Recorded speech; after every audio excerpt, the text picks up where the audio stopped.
Himalayan Everest insurance लिमिटेडको 29औं वार्षिक साधारण सभा सम्पन्न भएको छ। कम्पनीका अध्यक्ष महेन्द्र कृष्ण श्रेष्ठको अध्यक्षतामा सभा थापागाउँ बानेश्वर ब्यान्क्वेटमा सम्पन्न भएको हो।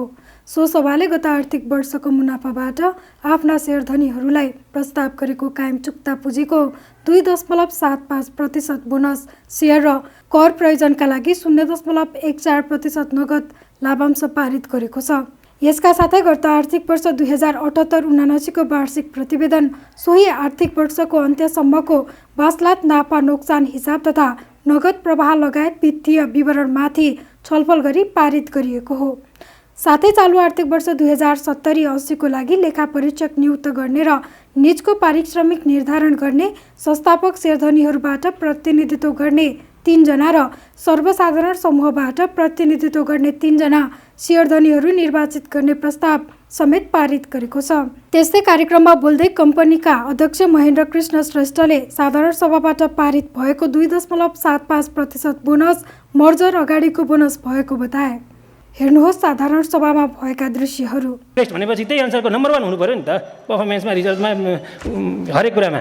किन हामी त हिमालहरू मध्येको एभरेस्ट हो, त्यस कारणले इन्सुरेन्सहरू मध्येको नम्बर 1 इन्सुरेन्स हुनुपर्छ सर। हाम्रो सिइओ र हाम्रो चेयरम्यानलाई चाहिँ के सोध्न चाहेँ भने के म मेरा सन्तानका लागि भनेर ट्रस्ट गरेर लगानी गर्न सक्छु त? म त भर्खर अब उ छ, मैले लङ टर्म, यदि म लङ टर्म इन्भेस्टर हो, लङ टर्म थट्सवाला हो भने हजुरको नातिका लागि यो बिजनेस हुनसक्छ। म त हजुरको अझ नातिको नाति भनौँ न, हजुरको नाति त मेरो उमेरको हुनुहुन्छ होला भनेपछि मेरो नातिको नातिले पनि यसमा ट्रस्ट गर्न सक्छ, त्यसले यसलाई कायम गर्न सक्छ, यसको प्रतिफल लिन सक्छ कि सक्दैन, त्यो हिसाबले छ कि छैन भनेर यसमा चाहिँ अलिकति प्रश्न पारिदिनु होला। न्यूनतम चुक्ता पुँजीको बारेमा एक्सप्लेन गरिदिन्छु। मर्जरमा गएका संस्थाहरूलाई न्यूनतम चुक्ता पुँजी पुर्याउन थप 1 वर्ष दिने प्रोभिजन चाहिँ नि बीमा समितिले चाहिँ जुन मर्जर र एक्विजिसनको निर्देशिका निकालेको थियो त्यसैमा व्यवस्था भए अनुसार हो। त्यस कारण चाहिँ हामीलाई चाहिँ यो चैत मसान्तको चाहिँ नि यसपालिको चाहिँ नि लागू हुँदैन, अर्को 1 वर्ष छ। र पुँजीको चाहिँ पर्याप्तता पुर्याउनुको लागि अहिलेको चाहिँ नि बोनस सेयर पछि 2 अर्ब 30 करोड जति हुन्छ। हाम्रो चाहिँ नि सेयर प्रिमियममा 18 करोड 80 लाख छ। त्यो समेत जोडेर गर्दाखेरि चाहिँ नि 2 करोड करिब 2 अर्ब 49 लाख जति हुन्छ। भनेपछि यो वर्षको चाहिँ नि कमाइबाट अरू थप गरेर 2 टाइममै चाहिँ नि हाम्रो चाहिँ नि 2 अर्ब 50 करोड चाहिँ नि पुग्नेछ। र अर्को एउटा कुरा चाहिँ यो सान सभाबाट जुन यो 2.75% को चाहिँ नि जुन चाहिँ नि हामीले बोनस चाहिँ नि डिक्लेयर गरेका छौँ, त्यो चाहिँ नि मर्जर अगाडिको ब्यालेन्स सिटबाट हो। त्यसकारण चाहिँ मर्जरबाट चाहिँ के फाइदा भयो, झन् डुब्यो भन्ने चाहिँ नि अलिकति त्यहाँ चाहिँ मिसअन्डरस्ट्यान्डिङ भयो जस्तो लाग्छ। मर्जरको पश्चातको ब्यालेन्स सिट त यो रनिङ इयरको चाहिँ हो। नेक्स्ट इयरमा चाहिँ नि यसको चाहिँ नि उपलब्धि चाहिँ नि मैले यहाँ चाहिँ के कस्तो हुन्छ भन्दा पनि नेक्स्ट इयरको चाहिँ नि ब्यालेन्स सिटबाट चाहिँ त्यो चाहिँ नि रिफ्लेक्ट गर्छ भन्ने चाहिँ नि म तपाईँहरूलाई विश्वास गर्न चाहन्छु।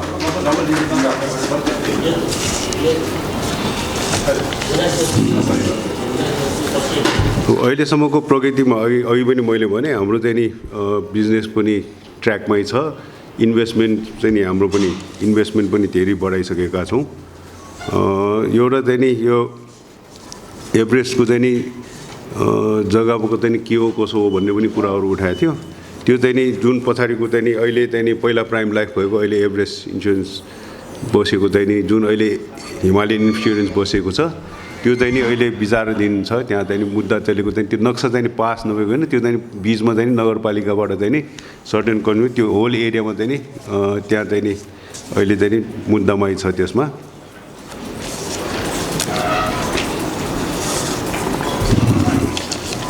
म्यानेजमेन्ट एक्सपेन्सेसकोमा चाहिँ नि हाम्रो चाहिँ नि अहिले जुन म्यानेजमेन्ट एक्सपेन्सेस छ मार्केट एभरेज चाहिँ नि अहिले 6.12% छ, हाम्रो चाहिँ नि अहिले 4.78 मा छ। त्यस कारण चाहिँ म्यानेजमेन्ट एक्सपेन्सेसमा चाहिँ नि हाम्रो बढी चाहिँ नि अहिले भएको छैन।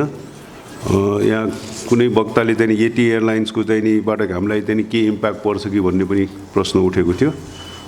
त्यसमा चाहिँ नि हाम्रो चाहिँ नि हवाई बिमामा चाहिँ नि पर्याप्त चाहिँ हाम्रो रिइन्स्योरेन्स छ। त्यस कारण चाहिँ नि त्यसमा चाहिँ धेरै चाहिँ नि हामीलाई चाहिँ नि profit and loss account balance सिटमा चाहिँ त्यसको चाहिँ नि असर चाहिँ नि हुन आउँदैन।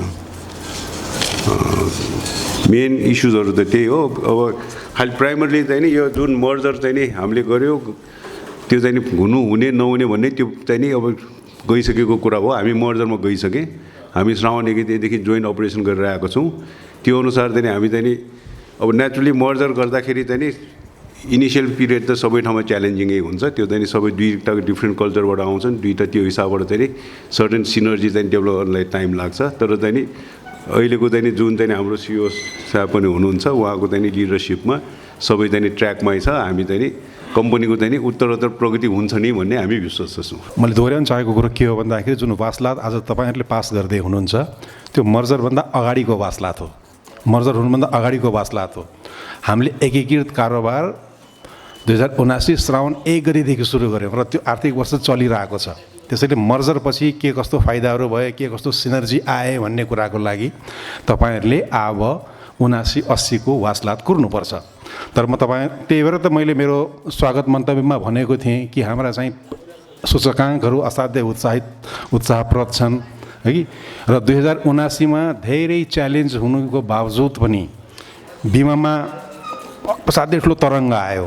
त्यो तरङ्ग के भन्दाखेरि चाहिँ कम्पनीहरूको न्यूनतम चुक्ता पुँजी 150% वृद्धि, नेपालमै चाहिँ बिमा चाहिँ राख्न पर्ने, नेपालमै चाहिँ जोखिम बढीभन्दा बढी धारण गर्न पर्ने, त्यसपछि के छ भन्दाखेरि बिमा समितिलाई पनि अधिकार सम्पन्न बिमा प्राधिकरणमा रूपान्तरण र बिमालाई डिसेन्ट्रलाइज गर्नको लागि बिमाको प्रादेशिक कार्यालयहरूको स्थापना र भर्खरै मात्रै माइक्रो इन्सुरेन्सलाई जुन लाइसेन्स दिएको छ नि, त्यसले वास्तवमै क्षेत्र तरङ्गित भएको छ र हामीहरू सबै उत्साहित छौँ। र त्यही भएर नै हामीहरूले पटक पटक भनिरहेको छौँ कि चाहिँ यो क्षेत्र असाध्यै उत्साहप्रद छ र आगामी दिनहरू चाहिँ असाध्यै चाहिँ आश गर्ने लायक छन्। जहाँसम्म नाफा नोक्सानको कुरा हो, तपाईँहरू पनि चाहिँ लगानीकर्ता हो, तपाईँहरूलाई पनि थाहा छ निश्चय पनि त्यो के भन्दाखेरि नाफा नोक्सान एउटा अवधि समाप्त नभइकन यति नै हुन्छ भनेर भन्न सकिँदैन। र स्पेसली बिमाको व्यवसायमा त त्यो अझ अनिश्चितता हुन्छ। भोलि भूकम्प आयो या ठुलो बाढी आयो या कुनै क्याटास्ट्रोफी हो या कुनै क्लाइमेट चेन्ज रिस्क आयो या इभेन चाहिँ नियामक निकायले कुनै प्रोभिजन ल्यायो भने पनि त्यसले चाहिँ प्रभावित पार्छ। त्यसैले यस प्रकारको सभामा चाहिँ हामीहरूले चाहिँ यति नै हुन्छ भनेर भन्न चाहिँ बडा अप्ठ्यारो हुन्छ। एउटै चिज हामीले तपाईँलाई आश्वस्त पार्न के खोजिरहेको छौँ भन्दाखेरि चाहिँ मर्जरपछि जुन सिनर्जी आउनुपर्ने हो त्यो सिनर्जी चाहिँ हामीले देखिरहेका छौँ। तर त्यो एकै दिनमा आजको भोलिपल्ट झ्वाट्ट आउने कुरो होइन, किनभने त्यहाँ डिफ्रेन्ट कल्चरको समायोजनको कुरो आउँछ। एउटा चाहिँ डिफ्रेन्ट विचारधारा बोकिरहेको चाहिँ अब जुन कम्पनीहरूको भिजन हुन्छ त्यसलाई चाहिँ कहीँ न कहीँ हामीले एकीकृत गर्नुपर्छ, व्यवसायहरूलाई रेसनलाइज गर्नुपर्छ र चाहिँ जे इनइफिसियन्सी छन् दुईटै अर्गनाइजेसनमा तिनीहरूलाई क्रमशः हटाउँदै लैजानुपर्छ। त्यसैले चाहिँ तिनी सबै प्रक्रियामा चाहिँ हामीहरू लागिरहेका छौँ। म तपाईँलाई पुनः एउटा आश्वासन दिन चाहन्छु कि चाहिँ यो कम्पनी सही दिशातर्फ लम्किरहेको छ। हामी चाहिँ अध्यक्षज्यूको चाहिँ सक्षम नेतृत्वमा हामी सबै लागि परिरहेका छौँ र मलाई लाग्छ आगामी दिन आगामी चाहिँ जुन रिटर्नहरू तपाईँहरूले एक्सपेक्ट गरेर राख्नु भएको छ त्यो चाहिँ निश्चय पनि अहिलेको भन्दा राम्रो हुन्छ। 29औं वार्षिक साधारण सभामा सञ्चालक समितिको तर्फबाट अध्यक्षज्यूद्वारा प्रस्तुत हुने वार्षिक आर्थिक वर्ष 2078-79 को वार्षिक प्रतिवेदन छलफल गरी पारित गरे। 2. साबिक हिमालयन जनरल इन्सुरेन्स कम्पनी लिमिटेडको आर्थिक वर्ष 78-79 को लेखा परीक्षकको प्रतिवेदन सहित वासलात नाफा नोक्सान हिसाब, नगद प्रवाह विवरण, इक्विटीमा भएको परिवर्तन र तत्सम्बन्धी अनुसूचीहरू पारित गरे। नम्बर 3. साबिक एभरेस्ट इन्सुरेन्स कम्पनी लिमिटेडको आर्थिक वर्ष 78-79 को लेखा परीक्षकको प्रतिवेदन सहित वासलात नाफा नोक्सान हिसाब, नगद प्रवाह विवरण, इक्विटीमा भएको परिवर्तन र तत्सम्बन्धी अनुसूचीहरू पारित गरे। नम्बर 4. सञ्चालक समितिको सिफारिस बमोजिम चुक्ता पुँजी 2,23,59,36,700 को 2.75% हुन आउने 6,15,98,300 को बोनस सेयर प्रदान गर्दा लाग्ने कर बापत चुक्ता पुँजीको 0.14% का दरले हुने रु 32,42,016 रुपियाँ नगद लाभांश प्रस्ताव गर्ने। आर्थिक वर्ष 79-80 को लागि लेखा परीक्षकको नियुक्ति र निजको पारिश्रमिक लेखा परीक्षण समितिले सिफारिस गरे बमोजिम अनुमोदन गर्ने। हालका लेखा परीक्षक Shri an Amatya and company पुनः नियुक्तिको लागि योग्य हुनुहुन्छ। पारिश्रमिक गत वर्ष दुवै कम्पनीको गरी 6,55,000 भएकोमा यस वर्ष चाहिँ नि 6 लाख चाहिँ नि प्रस्ताव गरिएको छ। नम्बर 6, समूह कका संस्थापक शेयरधारीहरूको तर्फबाट सञ्चालक समितिको प्रतिनिधित्व गर्ने सञ्चालक पद 3 तथा समूह खका शेयरधारीहरूको तर्फबाट सञ्चालक समितिको प्रतिनिधित्व गर्ने सञ्चालक पद 2 को निर्वाचन सम्पन्न गर्ने। यसको लागि मैले हाम्रो निर्वाचन अधिकृतलाई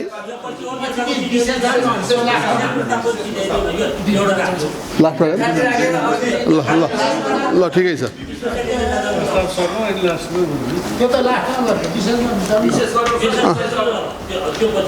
ल ठिकै छ। अर्को विविधमा एउटा छ चाहिँ नि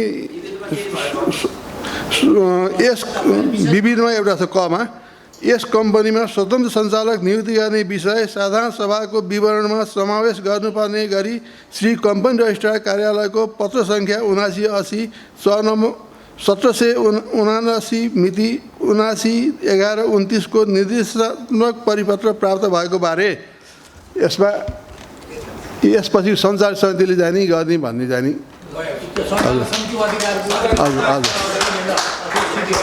अनि खमा विशेष प्रस्ताव सञ्चालक समितिले सिफारिस गरे बमोजिम चुक्ता पुँजी रु 2,23,59,36,700 को 2.75% हुन आउने 6,15,98,300 बराबरको बोनस सेयर जारी गर्ने। त्यसरी बोनस सेयर जारी गर्दा भिन्न अङ्कमा आउने सेयरलाई संस्थापक सेयर र सर्वसाधारण सेयरको अनुपात कायमै राखी नजिकको पुरा अङ्क कायम गर्ने। साथै बोनस सेयर जारी गर्दा जारी तथा चुक्ता पुँजी वृद्धि हुने भएबाट सोही अनुरूप प्रबन्धपत्र र नियमावलीमा संशोधन गर्ने। नम्बर 2, विशेष प्रस्तावको संशोधनहरूबाट प्रबन्धपत्र र नियमावलीको संशोधनहरूमा नियमनकारी निकायहरूबाट कुनै फेरबदल थपघट गर्न निर्देशन वा सुझाव भएमा सोही बमोजिम गर्न सञ्चालक समितिलाई अख्तियारी प्रदान गर्ने। त्यसपछि विविधमा केही छैन। अब यो मैले फ्लोर चाहिँ निर्वाचन अधिकृतलाई हस्तान्तरण गर्छु। सबैमा म अधिवक्ता अनिल राज शर्माको नमस्कार। म यहाँ निर्वाचन अधिकृतको हैसियतले उपस्थित भएको छु। मलाई संस्थापक शेयरधनीहरूबाट सञ्चालक समितिमा प्रतिनिधित्व गर्ने 3 जना र सर्वसाधारण शेयरधनी सञ्चालक समितिमा प्रतिनिधित्व गर्ने 2 जना पदको निर्वाचनको जिम्मेवारी दिएको थियो। सो अनुसार चाहिँ कम्पनीको थापागाउँ स्थित प्रमुख कार्यालयमा निर्वाचन अधिकृतको कार्यालय चाहिँ खोलेर सूचना प्रकाशित गरिएको थियो र तोकिएको समयमा संस्थापक शेयरधनीहरूको तर्फबाट 3 जनाको उम्मेदवारी परेको, त्यस्तै सर्वसाधारण शेयरधनीहरूको तर्फबाट 2 जनाको उम्मेदवार परेको र जति पदमा निर्वाचन गराउनु पर्ने थियो उम्मेदवारहरूको सङ्ख्या त्यति मात्रै भएको हुनाले उहाँहरू चाहिँ के भने निर्विरोध निर्वाचित हुनुभएको यस सभामा जानकारी गराउन चाहन्छु। र अब उहाँहरू को निर्वाचित हुनुभयो भनेर म चाहिँ क्रमशः नाम पढ्दै जान्छु। यहाँहरूले थप्पै बजाएर चाहिँ उहाँहरूलाई चाहिँ स्वागत गरिदिनु होला। संस्थापक शेयरधनीहरूबाट प्रतिनिधित्व हुने सञ्चालकहरू श्री महेन्द्र कृष्ण श्रेष्ठज्यू,